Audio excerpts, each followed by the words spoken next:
पिंपळेगुरव येथे मनशांती multi speciality हॉस्पिटलच्या सहकार्याने आणि पिंपळेगुरव कला क्रीडा संस्कार समिती व शिवसह्याद्री ढोल पथकाच्या सक्रिय सहभागातून मोफत आरोग्य तपासणी व मार्गदर्शन शिबिराचे आयोजन करण्यात आले होते।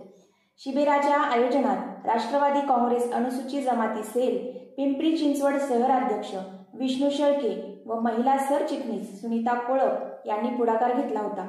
शिबिरामध्ये सर्जरी, मेडिसिन, बालरोग, अस्थिरोग, स्त्रीरोग, आयुर्वेद व पंचकर्म या संदर्भातील विविध आजार व्याधी याबाबत तपासणी व मार्गदर्शन करण्यात आले।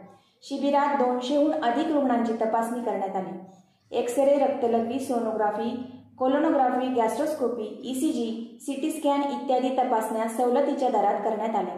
शिबिराला माजी नगरसेवक राजेंद्र जगताप, बांधकाम व्यावसायिक तथा वृक्षमित्र अरुण पवार, सह्याद्री ज्येष्ठ नागरिक संघाचे अध्यक्ष डी.बी. घोडे, उपनिबंधक सुदाम चपटे, नुमवी पर्यवेक्षक देवराम चपटे, ज्येष्ठ सामाजिक कार्यकर्ते धावजी साबळे आदी उपस्थित होते। शिबिरात डॉक्टर धीरज जंगले, डॉक्टर विराट Kulkarni, doctor Shubhangi Karanje, doctor Manjiri Joshi, doctor Ketan जंगले या तज्ज्ञ डॉक्टरांनी तपासण्या व मार्गदर्शन केले। कार्यक्रमाच्या आयोजनात सुशीला डिसुजा, रुपाली लांडे, सिद्धी शेळके, प्रज्वल कांबळे, श्रेया वरे, अंकिता दाते, वैष्णवी कराळे यांनी मोलाचे सहकार्य केले।